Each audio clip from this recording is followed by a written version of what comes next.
chillin'. Listen, you're chillin'. Jesus come from heaven to set me free. Hi, y'all. My name is Anita Singleton Prather, and I'm a Gullah gal. What is Gullah, you may ask? A unique culture. It is the taproot of African American history, beginning when enslaved Africans were brought here, primarily from West Africa, to America, with the vast majority coming through South Carolina. Their beliefs, traditions, and knowledge blended with the European masters on the plantations, and also the indigenous people, Native Americans. This gave birth to Gullah. Gullah influence is all around us. Food, music, art, language, religion, you name it, you can find it.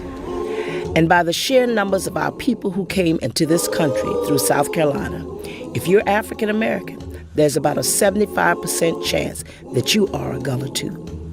So for all you lovers of history, I'll bet you just learned something. Charleston, South Carolina played a pivotal role in U.S. history, as you will discover. And my hometown, Beaufort, South Carolina, the queen of the Sea Islands, is just about an hour's ride from here. Both Charleston and Beaufort were critical to Gullah history. What we now know is, without Gullah history, South Carolina history is not complete. And if South Carolina history is not complete, then American history is not complete. And if American history is not complete, then world history is not complete. And in order to tell the Gullah story and to really understand its impact and how it relates to all of us, we have to go back to the beginning, back to the continent of Mother Africa. The roots of the Gullah culture began in Sierra Leone, Gambia, Senegal, and Angola. It was here on the western coast of Africa that a rich rice culture flourished. Music also played a major role and often was heard the singing of African songs, the foundation of what would become Negro spirituals, slave songs, and now celebrated as Gullah music.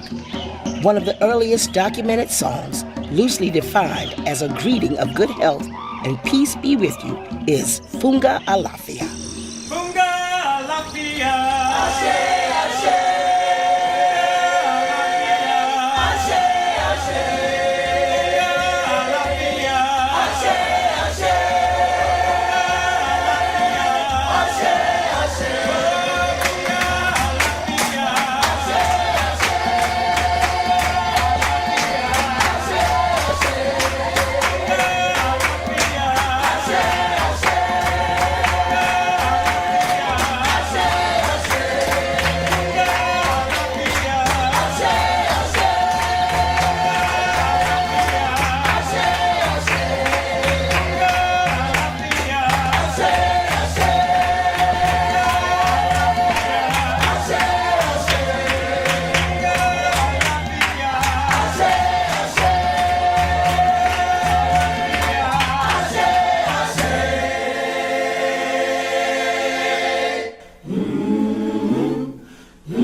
The African village was often self-contained. The entire tribe engaged in activities such as cooking, laundry, thrashing and pounding rice, storytelling, and basket making. There were warriors for protection, and perhaps, most importantly, the expert cultivators who produced rice and many other staples. Peas in the rice, peas in the rice, peas in the rice, done, done, done, done. Peas in the rice, peas in the rice, peas in the rice, done, done, done, done. Peas in the rice, peas in the rice, peas in the rice, done, done, done, done. Peas in the rice, peas in the rice, peas in the rice, done, done, done, done. New rice and okra, eat some and have some. New rice and okra, eat some and have some. Peas in the rice, peas in the rice, peas in the rice, done, done, done, done. Peas in the rice, peas in the rice, peas in the rice, done, done, done, done. New rice and okra, eat some and left some. New rice and okra, eat some and left some. Peas in the rice, peas in the rice, peas in the rice, done, done, done, done. Poro was a name used throughout Sierra Leone for the secret men's society, responsible for organizing the initiation, preparing boys and young men for adult life. Poro, meaning bush, is a clearing in an area of virgin forest near most villages where Poro members meet to discuss society business and which is closed to non-members. The initiation of boys and young men takes the form of a period of seclusion at a camp in the forest where they receive instruction and moral education through Poro songs, stories that emphasize the values of cooperation and solidarity and respect for the elders. If they have not already been so, they are circumcised at the start of their time in the forest and given a Poro name. Towards the end of the initiation, they are put through a series of ordeals to test their manhood. This revered custom has roots that date back to at least the beginning of the 17th century.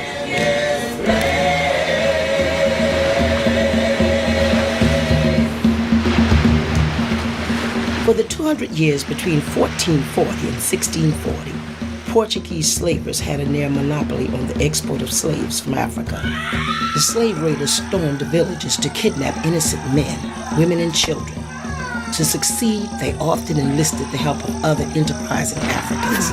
Not only did these early entrepreneurs sell their own people into slavery, but some Africans became mercenary slave raiders and sold their skills to the highest bidder. During the 18th century, the slave trade transported about 6 million Africans. Slaves were most economical on large farms where labor-intensive cash crops such as tobacco could be grown. But by the end of the American Revolution, slavery had proven unprofitable in the North and was dying out. Even in the South, it was becoming less useful to farmers because tobacco prices began to drop. But when Eli Whitney invented the cotton gin in 1793, cotton became king, replacing tobacco as the South's main cash crop, and slavery became profitable again, tying slavery to the region's economy.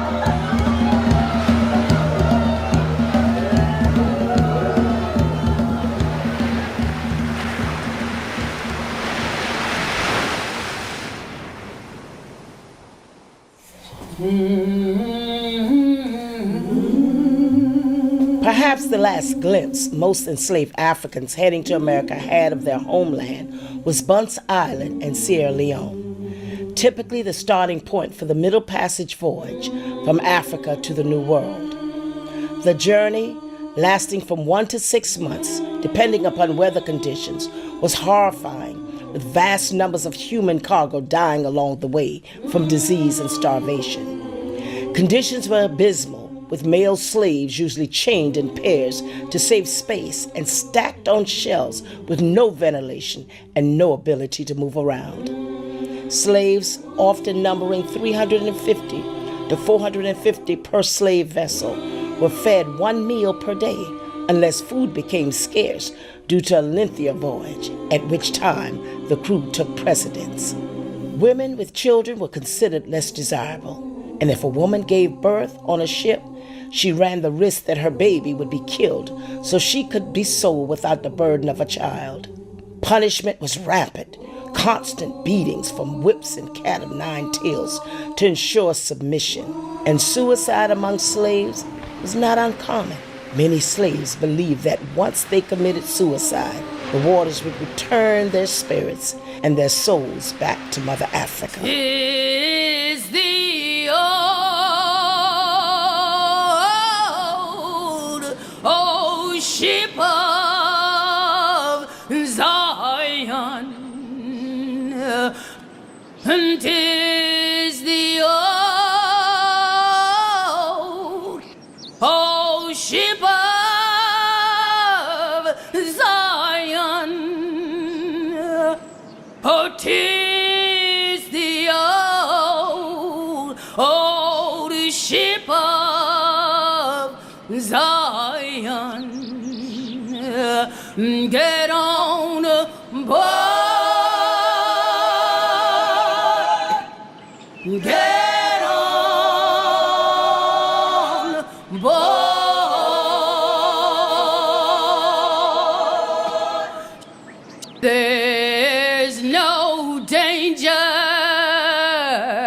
in my God's water. There's no danger in my God's water. There's no danger in my God's water. Get on board.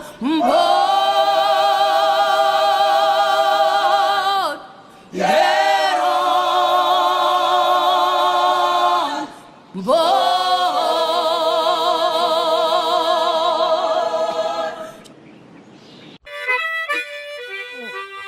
Up and down this coast, there were literally thousands of African descendants.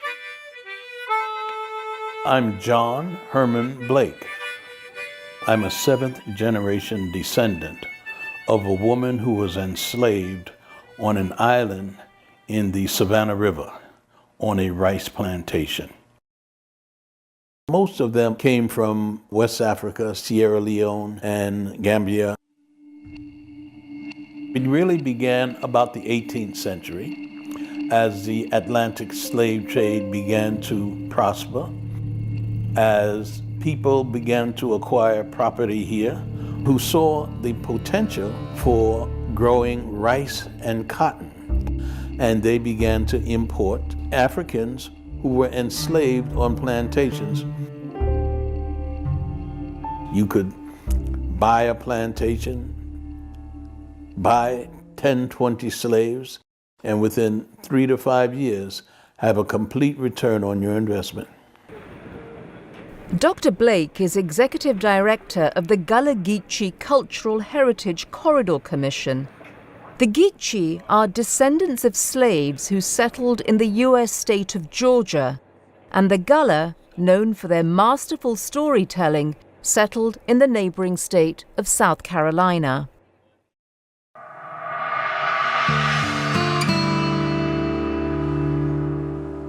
I interviewed a woman who was born in the 1880s. She would sit and almost howl as she talked to me saying, "Oh, what a time, what a time. You got to do what you got to do. 12-year-old girl sell from her mama. You got to do what you got to do." And as you listen, what she was talking about was sexual abuse. That grandmother had to submit to rape and exploitation because that's the only way she could survive. I have a tape of a woman who talks about her mother being a breeder. And she said her mother's owner, who was a woman, said she hold her because she was a mother having babies. And he warned her. She didn't let her do no kind of a work in the field, but she was having children, and I'm the baby of the 15. It was cheaper to have babies born and enslaved than to purchase, particularly when you didn't know what you might get, whether they would be docile or not. Many slaves fought for their freedom when the American Civil War broke out in 1861. The war pitted the pro-slavery southern states, whose economy was built on the back of enslaved labor, against the northern states, and eventually led to the abolition of slavery. I am Victoria Smalls from St. Helena Island. I work here at Penn Center as the Director of History, Art, and Culture. Penn Center was founded as Penn School in 1862 for the freedmen, the people that were enslaved here in the Sea Islands of South Carolina. And the school was founded so that those people could be self-sufficient in their lives, to be educated, not only just to be educated in the academics, but also in the trades, and also knowledge of knowing that land ownership was very, very important. And with those three things, your academics, your trades, and land ownership, that you would truly be free. Dr. Martin Luther King came here numerous times in the 60s, and along with the Southern Christian Leadership Conference to help strategize the civil rights movement. It was a very hard time for them, and they were under threat constantly. So to be able to get away from it all and come for a respite was very important. One of the buildings that are here on the campus, Gant Cottage, is where he resided during his stays here from 1963 all the way through 1968. Martin Luther King, as you may well know, came from a middle-class, rather privileged African-American family and had not experienced poverty or deprivation, and saw for the first time very much up close what poverty does to people. And that was an inspiration for him. Dr. Martin Luther King Jr. embraced the Gullah people and their culture, which was distinct from any other in the area. In order to preserve this unique culture and ensure the rights of the Gullah Geechee peoples, the United Nations launched an international decade for people of African descent in January 2015.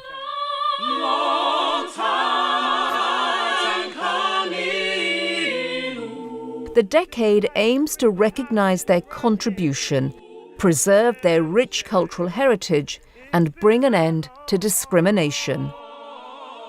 What a wonderful thing that the United Nations has embarked upon, and it fills us with a lot of pride and dignity as Gullah people.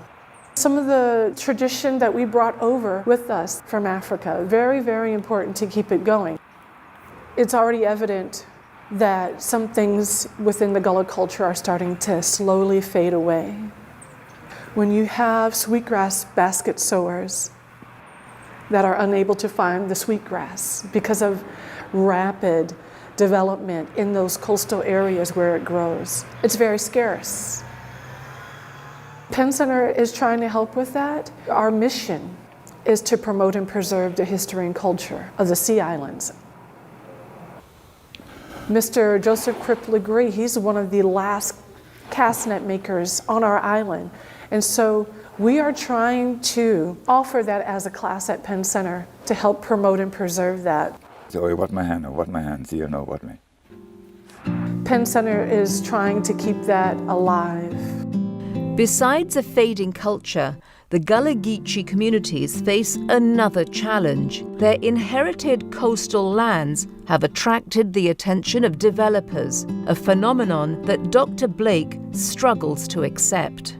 Some people thought, well, they'll build resorts and golf courses, and people started coming to play golf and live on the beach, and it kept growing. Daufuskie is one of hundreds of islands that make up the Gullah inherited lands. When I first got involved with Daufuskie, we had to work with an elderly woman who had inherited all of her property. And somebody came along and said, I want an acre of your land. She sold an acre of land for $75. $75. We had to get a lawyer and get that thing reversed. And she said, I didn't know how much it was worth. A lot of people who are Gullah or Geechee and originated on these islands had to leave for economic reasons. The people lived their lives planting, fishing, important ways until it was discovered. Developers went after it. And people used to come here to hunt. And it kept growing, and the more profitable it became, the more they became. Well, that's what's happened on Daufuskie. I don't think this culture of Gullah Geechee people, in terms of its deep, deep values, has been ever truly understood.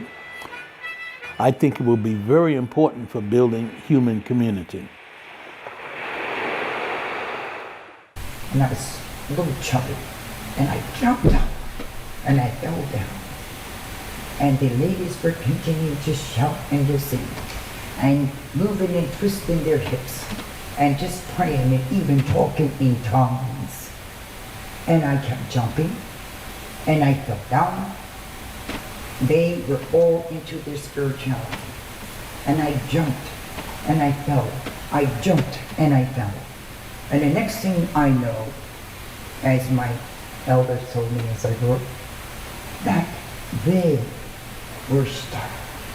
Because they knew I had not crawled yet. And I started shouting. And I shouted. And I shouted. And I walked. I never crawled. We have something that we call the moot. When an elder speaks, we listen. And one of the elders of the group pointed her finger at my mother, and she said, "This child is special. She is walking and she's shouting. But before she leaves this world, she is going to crawl.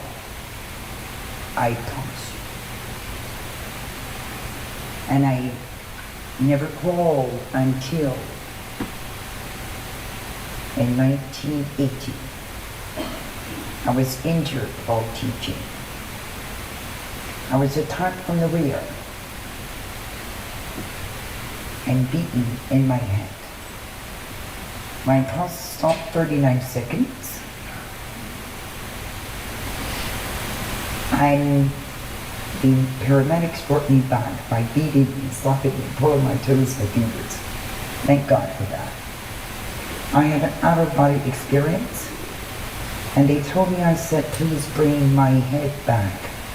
I need my head." I don't remember any of this, because I was in a coma for some time. They gave me my last rites 3 times, because they knew that I was going to die. But I didn't. And what happened was, when I came to, which is about 2.5 months later, I did not know who I was. I suffered amnesia. I was paralyzed on the left side.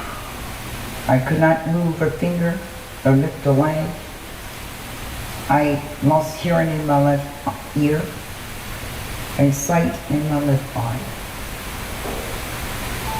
And believe me, I didn't even know anything. But through therapy and prayer and working with all kinds of specialists, I started to come back. And what happened? I was finally taken home after about almost a year. And things came to me.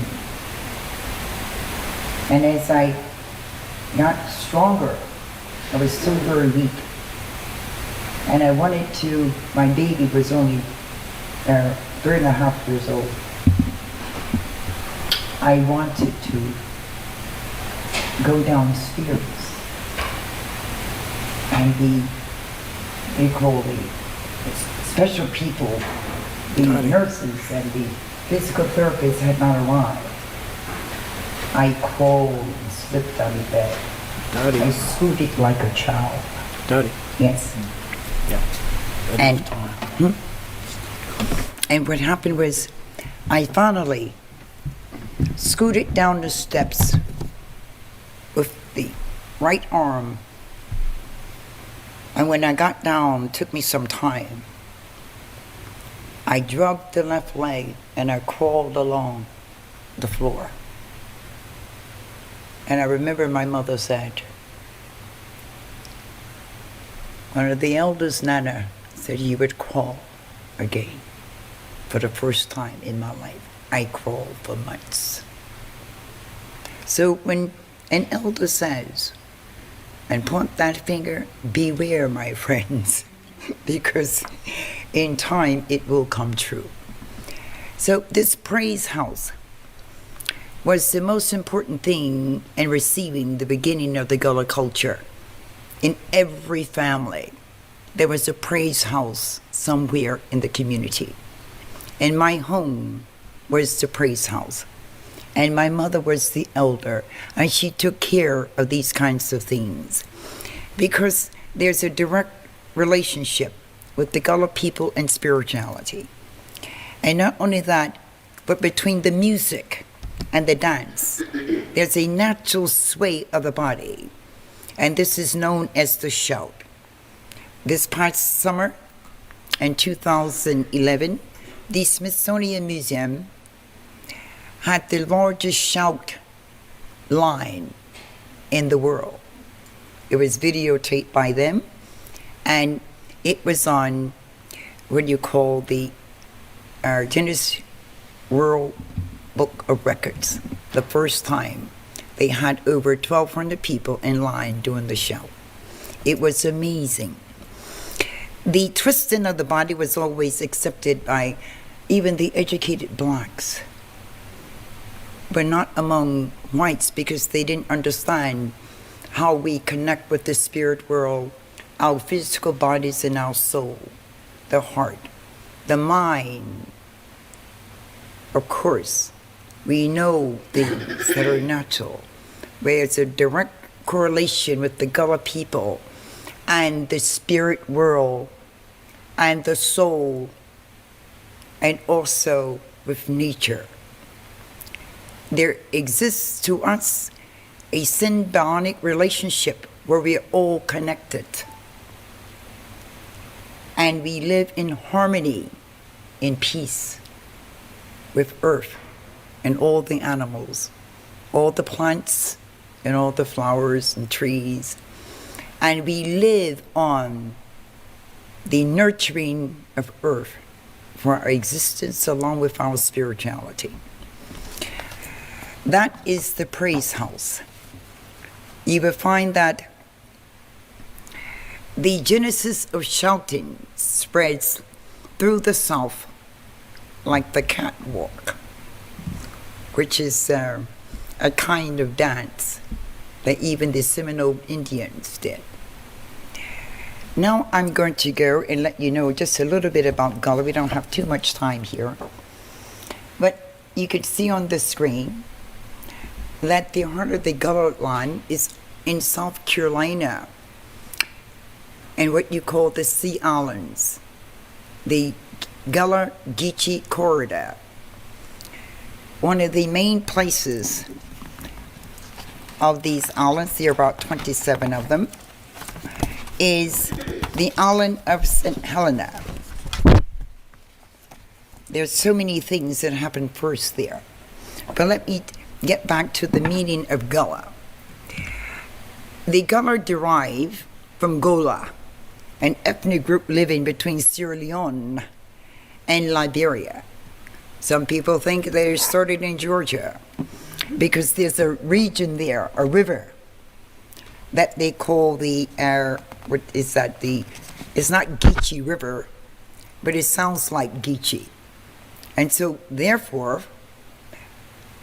many associate the name Geechee with Georgia. And it refers to the indigenous people from Sierra Leone, mainly from a place called Bunce Island, and from Senegambia, Liberia, Ghana, Nigeria, and also the Ivory Coast, Benin, many of the Western countries on the coast of the Atlantic Ocean. Why the Gullah people? The Gullah is synonymous with Geechee. Some people say, why do you call yourself a Geechee girl? Why do you call yourself a Gullah girl? It's the same thing, because it represents a culture that had been in existence for thousands of years, even before the birth of Christ. The European slave trade, they brought over 645,000 Africans from the west coast of Africa in the 17 and 1800s, even though they started bringing Africans over in the 16th century. But you have to remember that the first colonists or the first pilgrims did not survive. because they didn't know how to. It was the ship captains who had observed these people that were different. They were well educated. They were skilled in all kinds of trades. They were experts in the cultivation of rice. They were experts in shipbuilding, making baskets, all kinds of things, and carving, dyeing of fabric, cultivation of cotton, and the dyeing of fabrics. So the ship captain decided, we need these people. And they also had a high resistance to malaria. And so what happened, they brought with them so many different kinds of skills. And you will see here the, rice coast. They were from the rice coast in Africa. And South Carolina became the rice coast of the New World, because that was the salvation of the colonists. They did not know how to survive, and the Gullah people taught them, not only in the cultivation of rice, but in all kinds of skills that they brought with them. They were experts in agriculture. The Africans had a natural immunity to many diseases where the Caucasian or the Europeans did not. So many of them left the islands and had overseers. And the people were left to themselves. Next one, please. That is the reason that the Gullah people were able to preserve their culture, because they were isolated on these islands, even though they were brought in through Charleston, South Carolina. And what happened was they didn't have anyone to change their ways, their mores, their customs, their dance, and the way they ate, and also their tribal traditions. There was no one there to change them.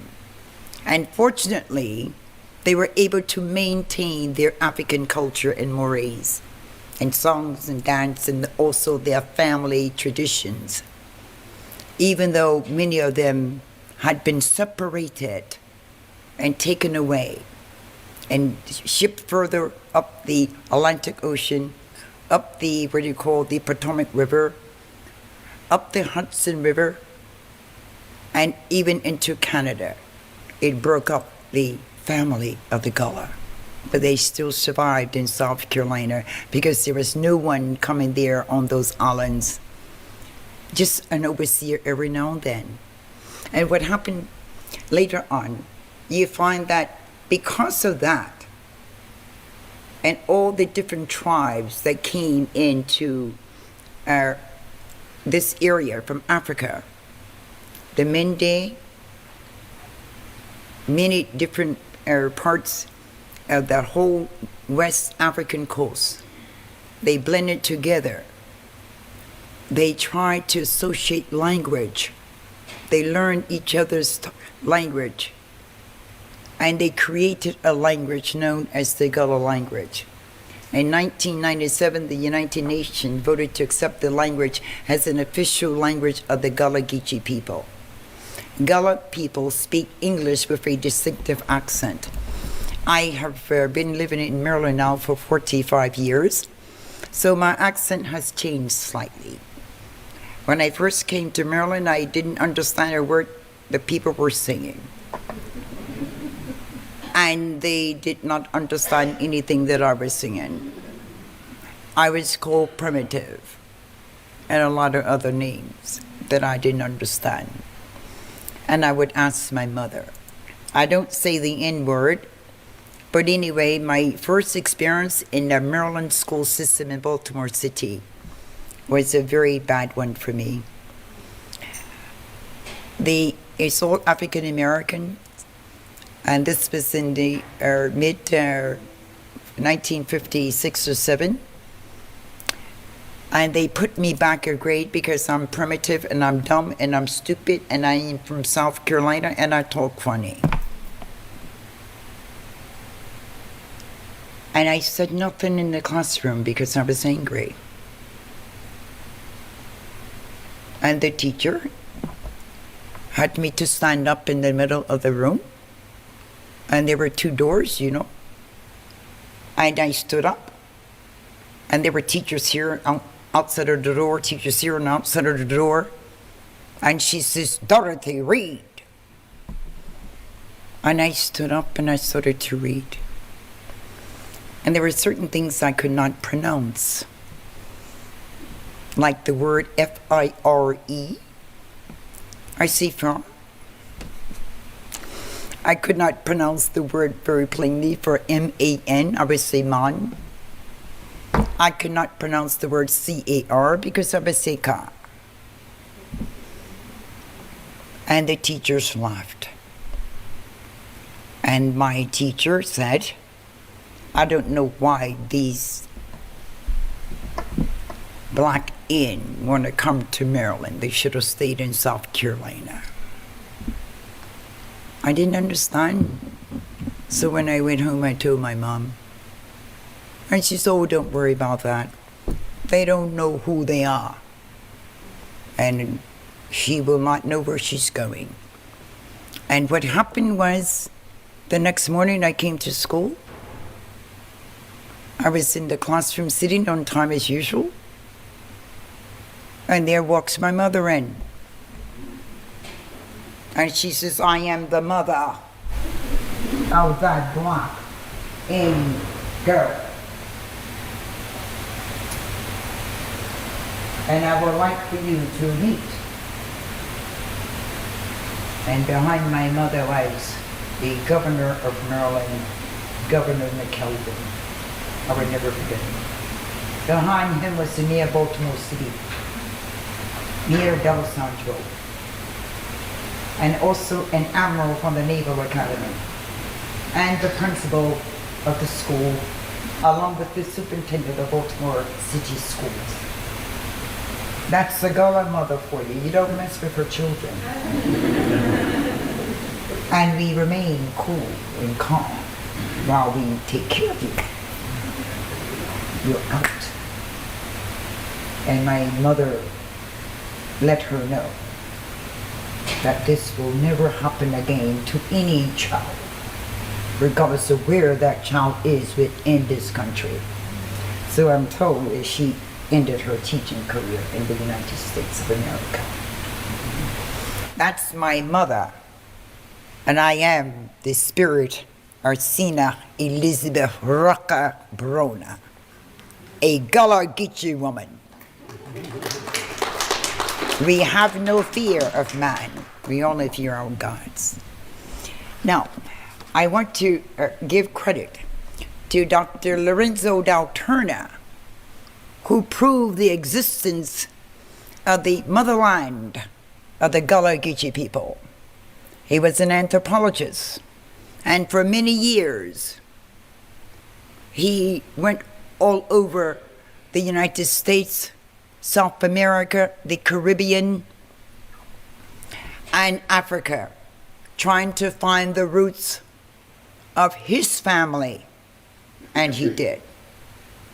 But fortunately, he died before he was able to prove and to know it within his own mind. It was his mother. It was his, his sister, and also his child that continued his studies and research. And in 1957, they made the connection to Sierra Leone. The customs there, the language, all the kinds of things we did were traced back to the Gullah people in Sierra Leone, and also many of the islands and other Western countries. They all had the same similar kind of traditions within the culture, and blended many languages, tribal languages, to come up with the Gullah language. And some of it was English that the overseers spoke. They created this language out of what you call suffering pain, the most horrible crime that ever happened in the United States was not the bombing of Pearl Harbor. It was being a slave in this country. The Gullah culture is unique in the sense that the Baha'i culture in coastal Brazil also has the African roots, and Dr. Lorenzo Dal Turner connected that also.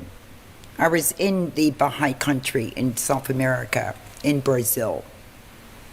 I was in an area called Baha'i. And the music, the dance, the way the people eat, and the wording you can see connected. For example, just to give you one example, I love the Gullah word for drum is goma. And in the Congo and Angola, a lot of the people came from Angola also who were Gullah. My father's people were from Angola, the Maroons, and they really had our headquarters in Jamaica, in Kingston, up on the mountaintop. And they call the area Elizabethtown. And the Gullah women are strong in their leaders. And in the Elizabethtown, the woman was Nana. And she was born in Angola. And she was the most fierce warrior of the Gullah people at that time. Get through this and start talking about Yes. I was going to show you the video, but I can't do that because they don't have a video connection that was done by the Voice of America that went worldwide. But I'm going to talk part of your podcast today. I'm Dr. Maxine Bryant. I am the director of the Georgia Southern Gullah Geechee Cultural Heritage Center right here in beautiful Savannah. Wonderful. Well, thank you so much for coming out here today. Well, we came to you, but you know. Now, we have so many questions to ask you. Considering you are a doctor, you're an expert in your field, so we want to get all of the nitty-gritty on the history of the Gullah Geechee and also all of the spiritual aspects that we have come to love here in Savannah. Okay, so let me first say that I'm from Indianapolis, Indiana, right? So I'm a long way from home. But when I came to Savannah and I became acquainted with the culture here, I became so enthralled. I became so excited about learning about African American history, about the African diaspora, about the Gullah Geechee culture.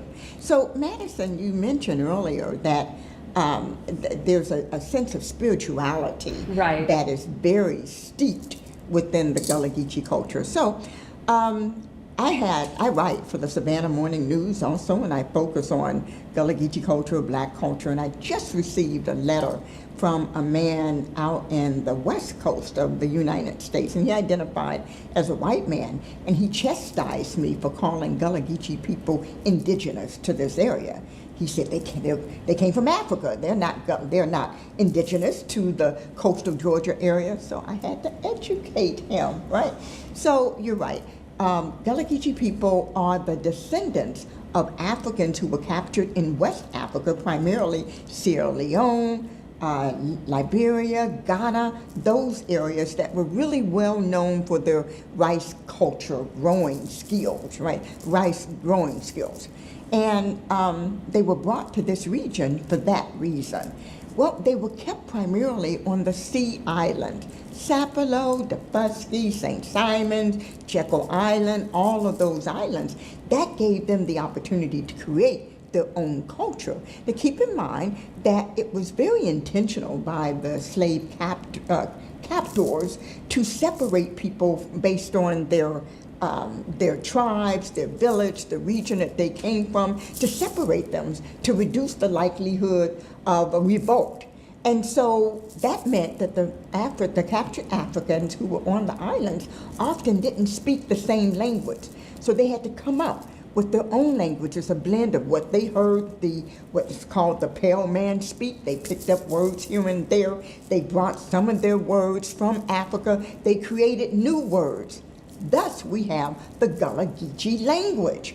They also created their own culture, largely based on that which came from Africa. So we have their music, foodways, waterways, spirituality, all of that combined together to create what we now call the Gullah Geechee culture, which is the oldest, get this now, it is the oldest and most directly related culture back to Africa, right? So the Creole in New Orleans can't claim that, right? We have it right here in Savannah, Georgia, so I'm excited about that.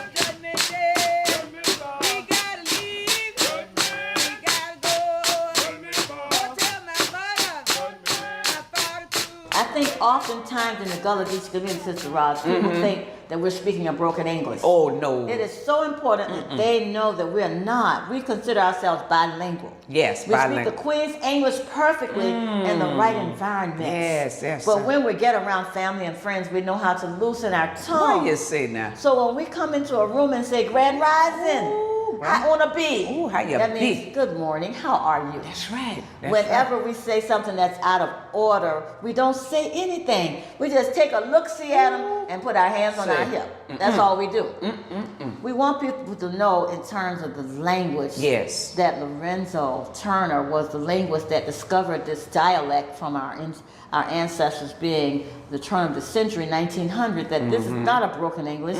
This is a language that's like a bowl of potpourri. Yes. You have a little Dutch, you have English, you have Creole, you have French, you have Portuguese. Anybody that enslaved us, we had to take on their language, put it in one pot, shake it up, and come up with our own language in order to communicate with all the tribes. Ingenious. So when you say Angola, that's the Gullah people. When you say Geechee, that's the Geechee people from that tribe. But you're talking about all of us coming together with all of our tongues to come up with a language that we can understand. And no, it is absolutely not broken English. No, no, it's not.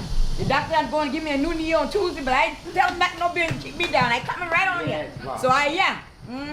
Now look here now. We go into various churches on Sunday morning, and we come out. We look at one another. What we've gotten. So what modernistic? We say, how about that religion?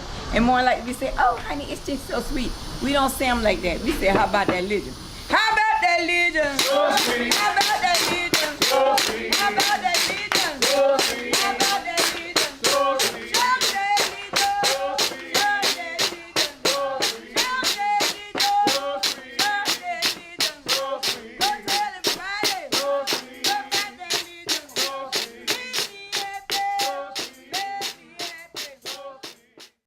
Why did you pick certain things to put into the Gullah Geechee Cultural Center? As you mentioned, there's a strong thread, I think I will say that, of spirituality that connects people to the land, to the environment, to the water, everything. And so colors represent that connectivity. Paint blue, according to Gullah Geechee culture, keeps the evil spirits away. If you look at some of the porches, as you're driving through some of the neighborhoods in Savannah, you notice paint blue on the porch. If you go into some of the homes, the ceilings are paint blue. That's because there's a direct connection between heaven, what goes on there, and earth, the evil that's going on. And the blue heavens protect the people from the evilness in the world. So that's that connectivity.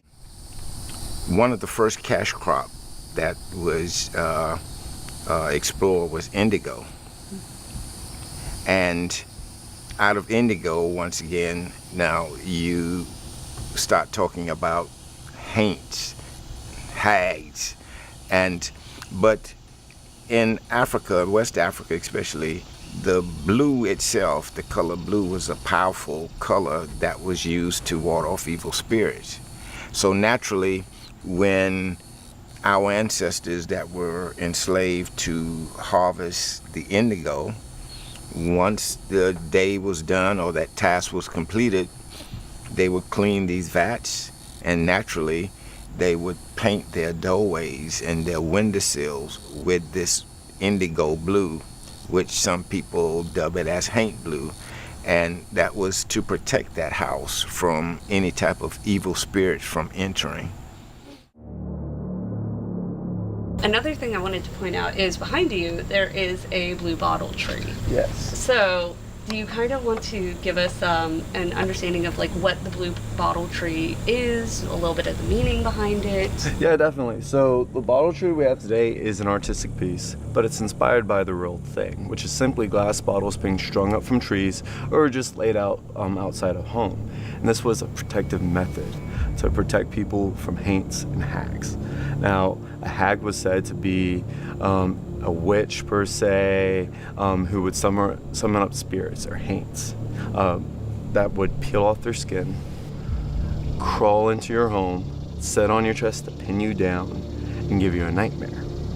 Now today we connect this with sleep paralysis, all right? But to prevent this from happening, people would hang bottles from trees outside their homes or just lay them out outside their homes, and they believed the colors of the bottle would distract these spirits. Now once upon a time, most glass bottles would eventually turn a bluish green, all right? Hence why the tradition today we have blue bottles. But as they would hang the bottles, it was believed that as these spirits came by, they would be distracted by the colors. And as the sun would rise the next day, its rays would shine down, dispersing them, and they would not return.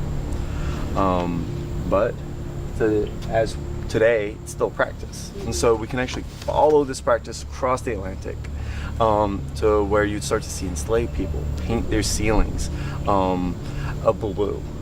And then as time goes on, they'd paint their door trim, window trim. And today in the Southeast, you can find whole porches painted this paint blue to ward off evil spirits.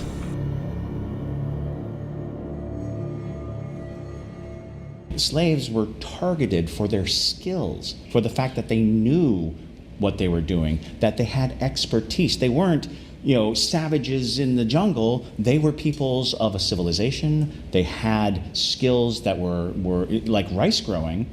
When you think of the American landscape, Savannah's a swampy marsh, and the kinds of things that you can grow here are limited. Rice being one of them, because you need marshland-like, environments. That's why the Sea Islands, were full of rice plantations. And they didn't bring people and teach them how to be rice growers. They went and got rice growers, experts in the field. So I think that became what we call folklore, is how people were explaining ancient knowledge without getting ancient knowledge. Right. They recognize there's something there. This person picked a plant, put it down, and I felt better, magic. And it's like, well, it was knowledge, and that kind of tells you that knowledge is magic. Knowledge is a type of deep and powerful magic. So you mentioned hags. I know a lot of people don't like to bring up hags because if you don't know, they're horrifying, but can you kind of give us an understanding of what hags are, where they kind of came from? Well, once again, it's kind of on the dark side of the spirituality part of it. When we were growing up, I could remember personally experiencing, and it's like your body goes into a paralysis. You're conscious, but you're conscious in your subconscious, I would say, because you could be reacting and nobody know what's going on with you other than yourself. And generally, it is described as a hag or witch riding you or weighting your back down, and you don't have any control of your body in the conscious state. Subconsciously, you hollering, screaming, and crying, but nobody can react to you. And I've heard tales that if one would recite a Bible verse or say a prayer, then this hag would leave you. Right. And that's what I did, and instantly it left me. In all of our conversations, the hag does represent a very interesting answer, because people create monsters out of what they're afraid of. They create monsters because, and one of the hag's hallmarks is the hag can look like someone you love. Well, and another thing with hags too that I've always made some form of a connection to is, you know, some people refer to, you know, people they don't like as hags, or like, that person's a hag, you know, because they suck the life out of you. And it could be, you know, have you ever met a person who you just drains you? It drains you of your energy. And I wonder if that can also be, you know, just a way that people describe, like, oh, stay away from that woman, you know, she's just a lot to deal with, you know. Absolutely. That's a good point, Madison. That was a way to explain how certain people make us feel. Oh, absolutely. Drain. You know, there are some people, you're in the company of them after an hour, it's like, okay, I'm ready to go. I can't deal with you anymore, right? Then there are other people I can be with, you know, 24/7 just about. Right. And it's vibrant, it's energetic, it's good, there's a lot of synergy there. So imagine if I don't have the vocabulary to describe what I just said, and I'm using, you know, my knowledge or whatever, I come up with this monster kind of thing. This person drains me. This person, you know, gives me an evil feeling to be around them. So, yeah. We see something wrong, and we're like, well, we gotta have an answer for what's wrong. Yes. And so we come up with these things, and they're amazing because they enrich. They tell us about the culture, what they choose to be afraid of, and what they choose to believe in. Right. So, you know, that's kind of our bent, is to look at how these feelings about spirituality and spiritual damage manifest in these stories, these hags, these haints, these ideas of the invisible and unseen causing us damage. Now, when it comes to the spirituality, I get a lot of people to ask me, do y'all like ghosts? And I keep trying to tell the people that Gullah Geechee people, we don't believe in ghosts. We believe in spirits. We believe in the spirits. Yeah. So if I were to have $1 million house and I moved into that house and I ran into some ghosts, they can have that house. No such a thing. No. I'm not gonna call for anybody to come. I'm leaving because we don't have time for ghosts. Now, spirits, we know that we entertain spirits because we feel like if we lose a loved one, as long as we say their names, they're always with us. Yes. And so we think their spirits are always around us, and we pull on the ancestral strength. Yes, so when we people say, what religion do you practice, Sister Pat? I say I believe in the Creator, but I also believe in my ancestors being with me. I believe that my ancestors will come and get me when it's time for me to go. And I think that a particular one, my favorite auntie, is going to come for me. That's what I believe. So we believe in spirits and energies because we can feel it all around us. Yeah, it's a good feeling, like a hovering, a covering, as if God has designed appointed them to watch over them, chilling. And you can feel it. You can feel it. And even down to doing our tours, Sister Pat, that you brought that up, as we walk a certain area, I don't feel scared. It's a covering, it's a hovering, because I can feel them. I can feel them. So we've been assigned some great angels, and like I said, we don't believe in ghosts, we believe in the spirit. So God has assigned those ancestors to hover and cover and carry us. I know Pat has mentioned on our podcast that Gullah Geechee people don't believe in ghosts, they believe in spirits. So are you in the same sentiment? Exactly, and as I mentioned, our people or spiritual people, 90% of our people, I would say, or maybe less, we honor our ancestors. That was a big part in our spirituality. In times of need, in times of trouble, we pray to God, true, but we also call upon our ancestors to, lend us some of their credibility, some of the knowledge that they had. And their spirits are still here with us. The physical bodies are gone, but their spirit, they're still here with us. Going back to the Christianity, one of the big things was seeking to become a member of the church. It was like a rites of passage. And it was 30 days, 30 nights out in these woods. Now, some of the older guys and older women could tell you probably much more than I can. I came in on the last part of that. But what that symbolized is when one wanted to become a member of the church, you started like the first of the month.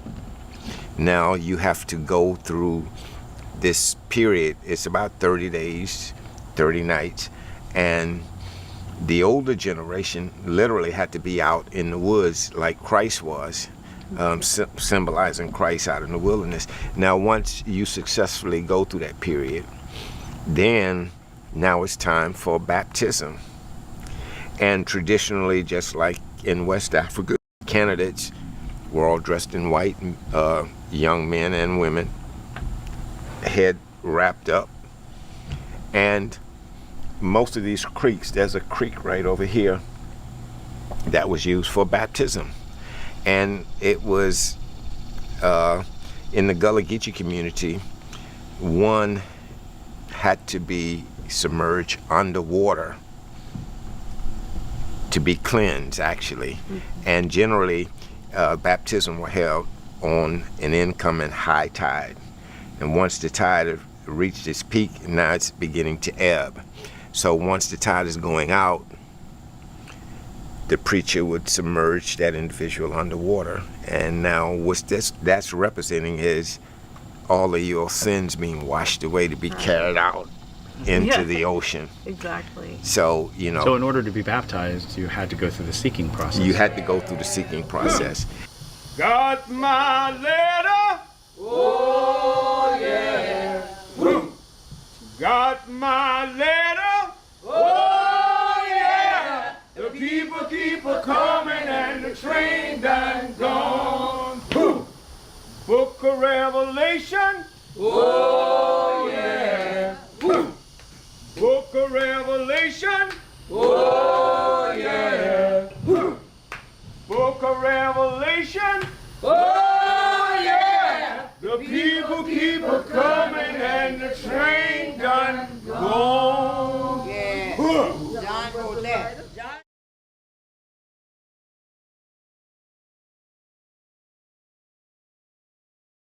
The thing about Gullah Geechee people is that they realize that they did not come from savages, and they honor tradition, and they honor history, right? And the role that they played in the development of the world, not just the Gullah Geechee culture, but the world. Right? And so I wrote a paper a year or so ago that talked about Gullah influence across the diaspora, as far north as Canada, as far south as Mexico, Haiti, Jamaica, all of that, right? They've had some influence in the culture. Their cultures had some influence in multiple cultures across the world. So it's not relegated just to Savannah, Low Country. Sure, of course. Yeah. Well, and it makes sense, especially because not everybody stayed here in the Low Country. They're going to go out and share and spread their culture wherever they're going. And so... you read my paper. I'm going to. Well, working with the museum itself have preserved some of the artifacts of our ancestors, how they worked during the day. Now, what we're doing in the community, we actually, there are a couple of organizations within the community who are collaborating together, you know, working on educational pieces, you know, trying to instill what we call Sankofa, you know, in the younger kids and older people who don't know, you know, so that they could reach back and, you know, gain their historical significance. And y'all take care, because we never say goodbye. So Sister Pat and I, when we leave from each other's company, see you soon. Take care now, y'all take care now. That means I see my sister, I see my people soon. Yes. So we come to Savannah and you done visit and thing, we never say, oh, bye. That means no such a thing. Y'all chilling, y'all cheering, y'all take care now. Y'all take care now. See y'all again.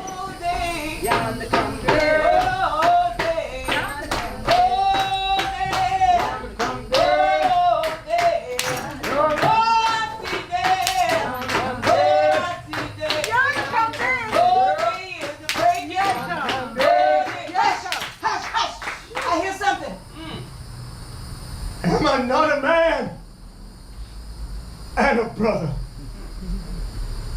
Oh, freedom. Oh, freedom. Oh, freedom over me. And before I be a slave, I'll be buried in my grave and go home to my Lord and be free. Oh, freedom. Oh, freedom. Oh, freedom over me. And before I be a slave, I'll be buried in my grave and go home to my Lord and be free. Farewell, that's all. See you again. Farewell, that's all. See you again. Hope to see you again. Hope to see you again. Come back another time, see you again. Come back another year, see you again. Farewell, goodbye, see you again. Farewell, goodbye, see you again. The second largest museum dedicated to African American history and culture in this country. When visitors stand at the former Gadsden's Wharf, they will not only see artifacts and exhibits, they will walk where pain and perseverance changed a nation. Here is your first look inside this space that brings centuries together. Dr. Tanya Matthews, the museum's chief executive officer, says the story is layered and complex, so telling its history is done carefully. We have several galleries trying to sort of tell the African American journey in context. Dr. Matthews took us on a tour through the 46,000 square foot structure, showing and telling us why this museum will be a voice for untold and forgotten stories. So when you first walk into the building, you'll see the transatlantic experience. The Transatlantic Gallery consists of 8 digital screens telling stories, showing images from ancient civilizations in Africa to modern times. You come through that gallery and then you end up in the Gullah Gallery. I would argue that every American history museum should have a little bit of Gullah. And there is a lot of Gullah in the Gullah Gallery, a scaled-down praise house filled with the sounds of spirituals and the beloved Charleston handclap.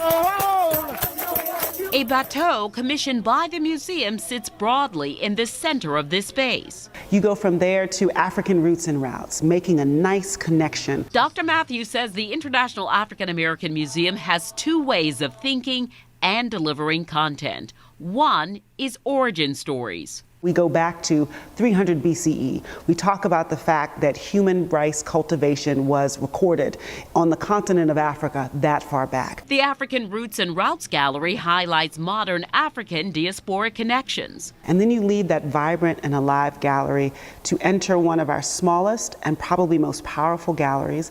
That is the Port of Departure. It's a very simple gallery, and it just contains names and ages of people who were enslaved. From top to bottom and side to side, the names of enslaved adults and children obtained from recorded court cases. The Port of Departure Gallery has a sister gallery, the Port of Arrival. There are still names, but these names are very American given. And these names come from our own records of plantations here in the Low Country. In between these 2 galleries is the Atlantic World Gallery. So the Atlantic Worlds Gallery is a mashup of African diasporic culture. You've got Haiti, Sierra Leone, Charleston, New Orleans, all of these places mixed up together. And part of what we're doing is making this deliberate connection. The Atlantic World Gallery also explains why Charleston, why this port, why Gadsden's Wharf was so important in the transatlantic slave trade. Looking out the windows, the Atlantic Ocean, the connection that brought millions of enslaved people to Charleston. Once you leave the Atlantic Worlds Gallery, then you step into Carolina Gold. One of the things that differentiates the International African American Museum is that this museum tells the story of slavery through rice cultivation. Many of us learn the story through cotton, but we talk about how this Carolina Gold was the cash crop here in the Low Country, ultimately making Charleston the richest city in all of the colonies. Dr. Matthews says it wasn't just the labor, it was the knowledge, the know-how, and then the innovation of enslaved Africans that contributed to the wealth of the colonists. As you come out of Carolina Gold, you will enter Carolina Connections. Dr. Matthews says many of the stories associated with African American history in this country has origins in South Carolina, like the desegregation of America's schools. As we walk through the American Journeys Gallery, This is actually from the 1800s. Dr. Matthews explained this gallery includes modern touches of technology and contemporary art. 1400s all the way up to modern time. It's a giant U-shaped gallery, includes artifacts, also includes modern oral histories of folks that I think people here in the Low Country will recognize, telling their own stories of today. Finally, the Center for Family History. The Center for Family History is the size of one of our largest galleries, where we'll be staffed with genealogists and ancestry researchers to help anyone who's interested in learning a little bit more about their great-great-great-grands and the stories that they have to tell as well. And beneath the museum, our gardens are collectively referred to as the African Ancestors Memorial Garden. It was designed by a landscape architect by the name of Walter Hood, and everything is intentional. We have a black granite wall exhibition to help us honor and tell the story of a former storage house. But again, it's both trauma and joy, and that installation includes not only hunched figures that represent those we lost, but excerpts from Maya Angelou's poem, And Still I Rise. Dr. Matthews says this tidal tribute pool is a place for reverence and reflection. The waters in the pool are powered by a pumping system that raises and lowers the water with the tide. And at the bottom of that pool is an art installation of water, but also people, human figures, reminiscent of the way that Africans were packed into the bottom of slave ships. Right there on the edge, so you're looking at this pool and the Atlantic Ocean simultaneously. Our east yard and our west yard can hold hundreds of folks. And so we're just really excited about the kind of planning and gathering and I don't know, performing, cooking demonstrations that we could actually have in that space as well. After 2 decades of planning, the purpose is realized. The International African American Museum tells the stories of how Africans and African Americans used intelligence, ingenuity, and insight to shape every aspect of the world. History is alive at the International African American Museum. And of course, at the end of the day, I want an experience that compels you to tell someone else that you need to experience this, and can I go with you when you do, because I've got to go back. Typically, when we think of the history of slavery here in Texas, we think of Juneteenth in Galveston. But I'm speaking with a couple of historians today who say we need to think of that history even further south, because decades before Juneteenth, Hispanics were helping enslaved blacks escape to Mexico. The Mexican government welcomed fugitive slaves. Documents dating back beyond the 1800s here in the Galveston and Texas History Center that historians Samuel Collins III and Dr. Juan Galvan are showing me give a new outlook on the Underground Railroad, which most equate to the system that helped slaves escape north to freedom. We often think about Canada, but enslaved people in Texas actually ran south to Mexico because Mexico had outlawed slavery. Although not everyone describes the help Hispanics gave as work on the railroad. Because when you say Underground Railroad, that implies a network as sophisticated as the one to Canada. But Dr. Galvan says research shows Hispanic abolitionists were well organized, as many came together to help thousands of enslaved blacks in Texas make it to freedom in Mexico. There were many marriages between Mexican men and African American enslaved women. part of the story is that people were not just waiting to be rescued. Collins says some slaves saved for years to pay to be taken to Mexico. When Texas was still Mexican territory, it was illegal to have slaves here, so slave owners began drafting contracts like this. The papers would claim the people listed, including some as young as 3 years old, agreed to work for them for life. For the term of 99 years to learn the art and mystery of farming and planting. So Friends to the South stepped in. In 1857, the government of Mexico amends the Constitution now, declaring that any former slave who steps on Mexican territory is now a Mexican citizen and therefore a free person. Once slaves escaped to Mexico, many made good lives, including a couple of Sam Houston's former slaves. One of them became a barber and opened a barber shop in Matamoros, Mexico. Another one became an officer in the Mexican Army. And these are just a few of the books available on the topic. The historians But just 200 years ago, the city was also the capital of the U.S. slave trade. Nearly 40% of all enslaved Africans brought here came through the city's port, a harsh reality that many in Charleston used to gloss over. I think it's crucial that we tell the entire story. Now tour guides like John Laverne make it the most important point to visitors. Because a lot of people, what they know about Charleston is what they've seen on TV. You've got to discuss every horrific part of the entire institution of slavery. Bernard Powers heads up the Center for the Study of Slavery in Charleston at the College of Charleston. It's very important to be frank and honest and forthright about the brutality of the system of slavery. I mean, there's no getting around it. This was an aspect of daily life. And that's exactly what historians at Charleston's Nathaniel Russell House are trying to do. Every house that was built before 1865 in Charleston was built on the backs of enslaved men, women, and children. Sarah Northup is the director of museums for the historic Charleston Foundation. It's so important that visitors to these sites understand that enslaved people were people. They had agency, they had skills, they had hopes and dreams and relationships and families. And while some say Charleston is making progress, others believe the work is just beginning. The disparities that exist between African Americans and whites in this community, they are still very glaring. Otha Meadows, president and CEO of the Charleston Triton Urban League, says those inequalities could turn black voters in Charleston away from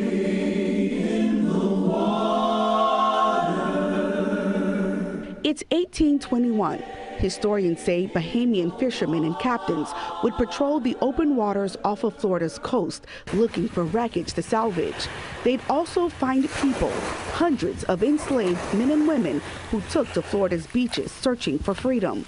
Then Florida was still a Spanish colony. Under Spanish rule, enslaved people who were in South Carolina and that region could get freedom and asylum through Florida because the Spanish crown was like, as long as you can get through here, you will be free. The estimates vary from hundreds to thousands who made this journey south, some traveling the entire length of the state of Florida through native and undeveloped marsh and muck. There are no cars, that they are walking, right? That this is a trek.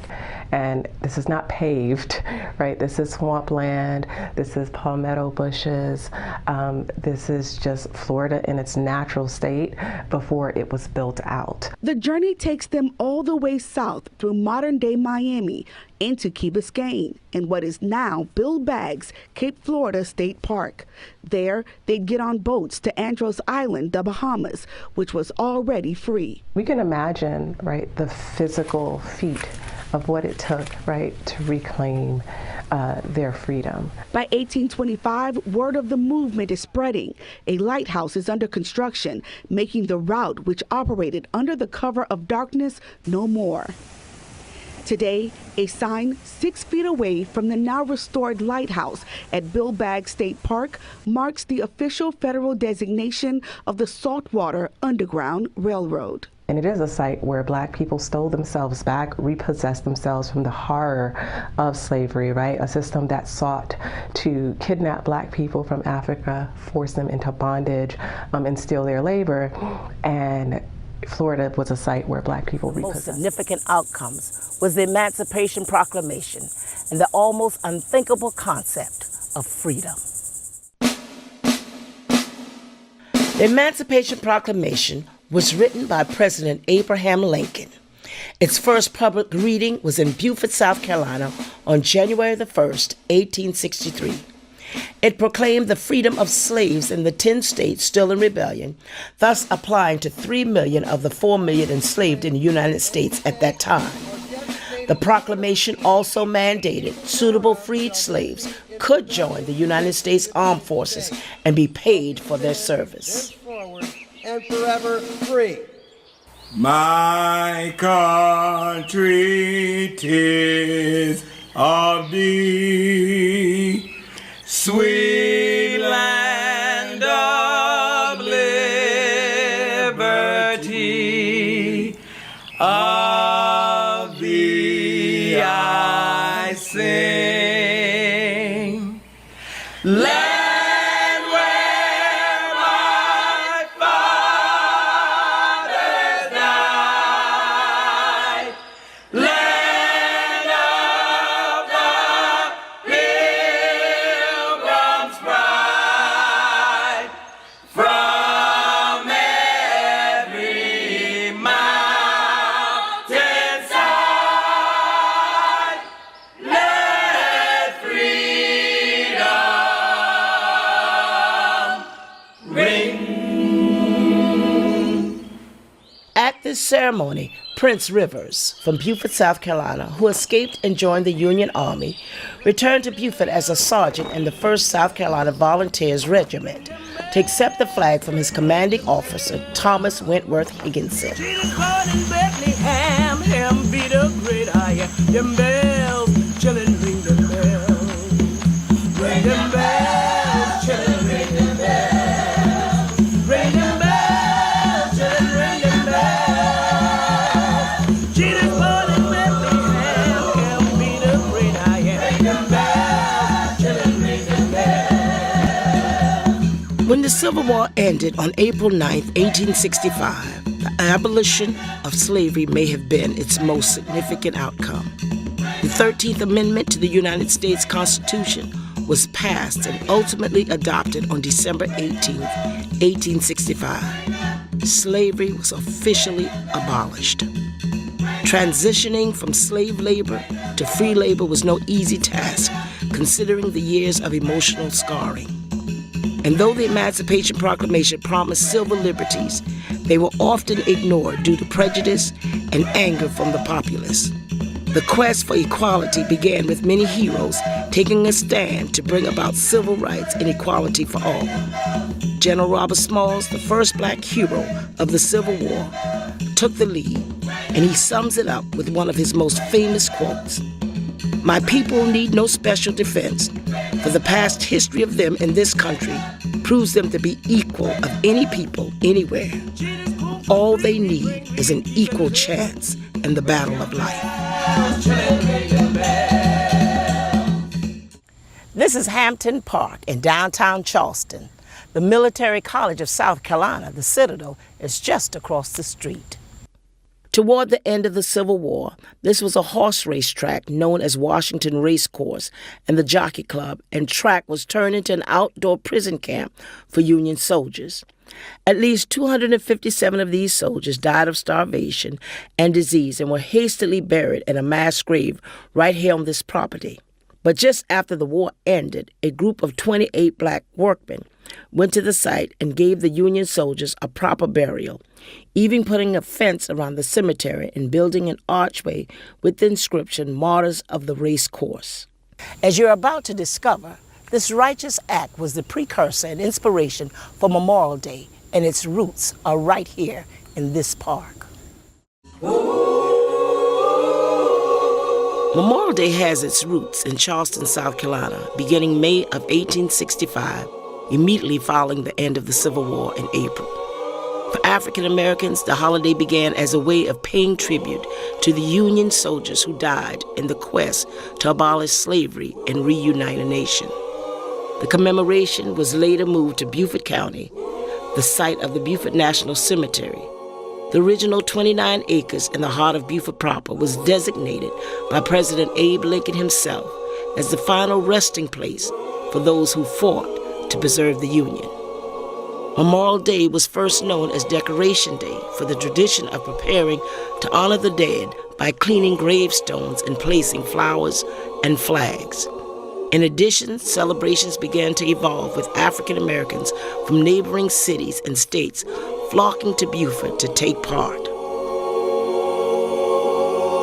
Tell me whose side I'm leaning on. Leaning on the Lord's Tell me whose side I'm leaning on. Leaning on the Lord's Tell me whose side I'm leaning on. Leaning on the Lord's Whose side I'm leaning on. Leaning on the Lord's Me lean, me lean, me lean, me lean. Leaning on the Lord's Me lean, me lean, me lean, me lean. Leaning on the Lord's The Lord's side is the right side. Leaning on the Lord's The Lord's side is the right side. Leaning on the Lord's The Lord's side is the safe side. Leaning on the Lord's The Lord's side is the safe side. Leaning on the Lord's Tell me whose side I'm leaning on. Leaning on the Lord's Whose side I'm leaning on. Leaning on the Lord's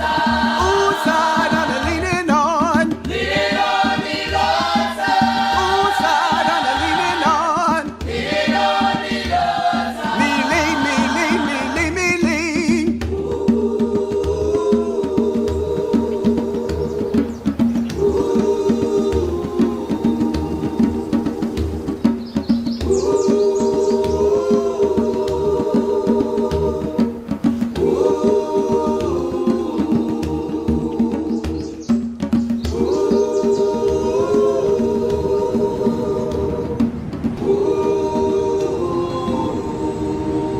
Mine eyes have seen the glory of the coming of the Lord.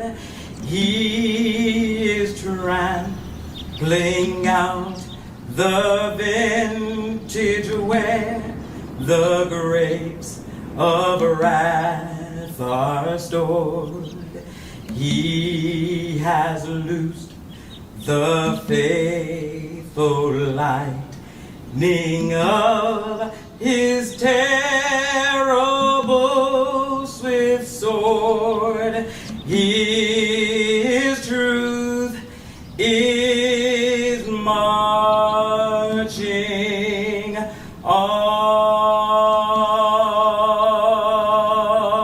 on. Glory, glory,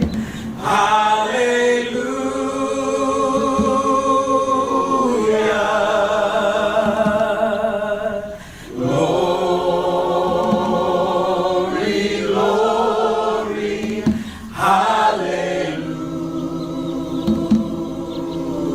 hallelujah. Glory, glory,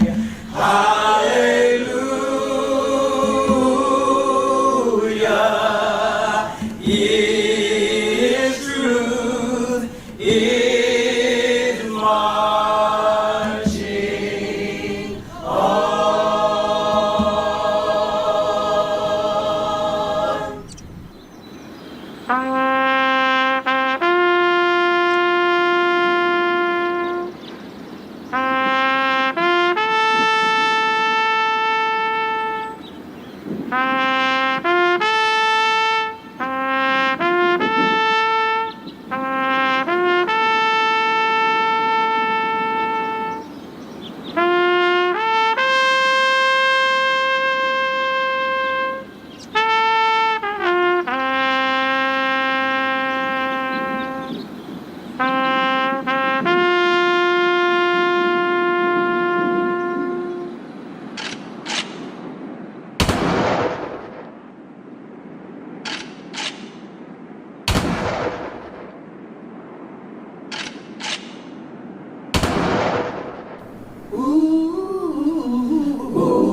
The unknown soldiers were not forgotten, neither the ones that perished at sea.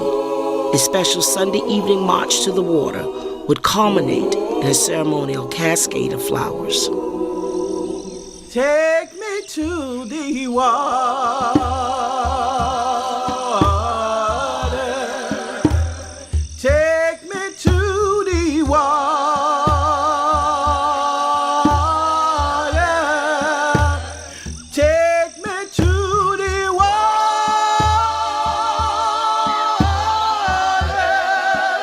For be baptized. We want for be baptized.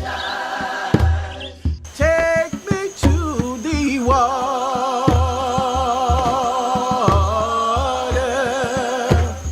Take me to the water.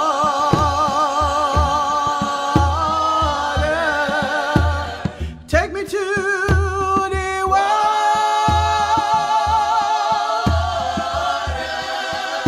For be baptized. We want for be baptized.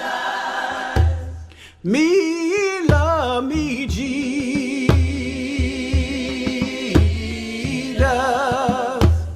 Me love me Jesus.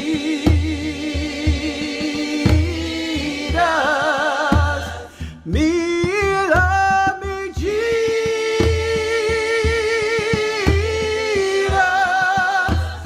Yes, we do. Oh, yes.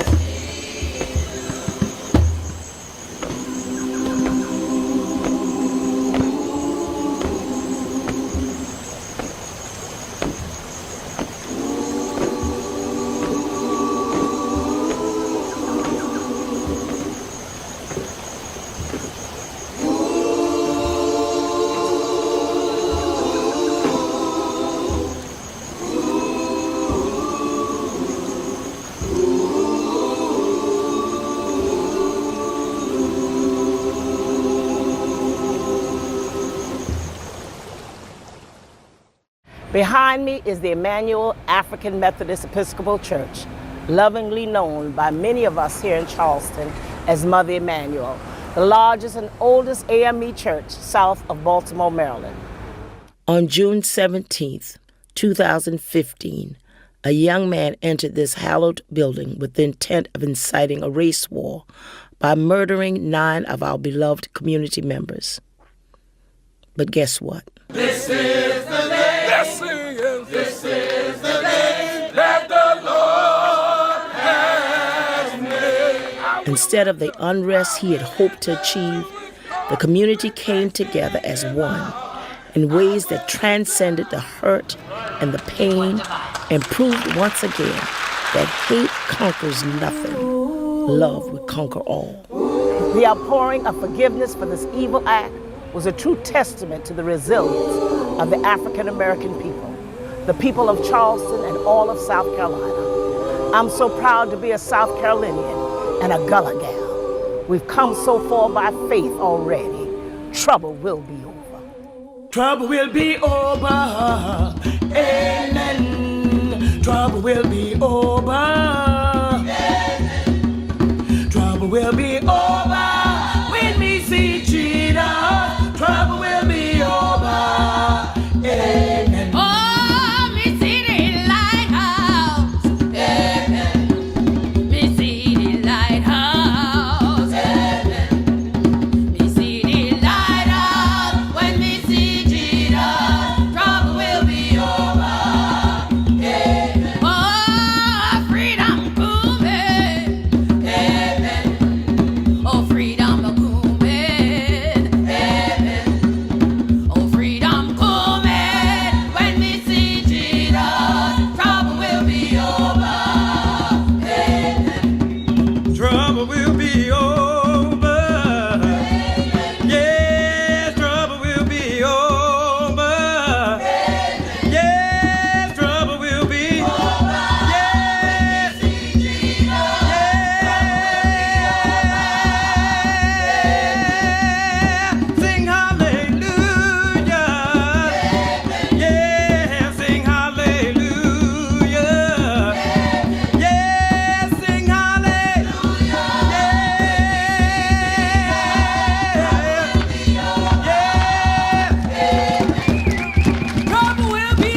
your greatness, your legacy. Throughout eons of time until this day, you have watched over your descendants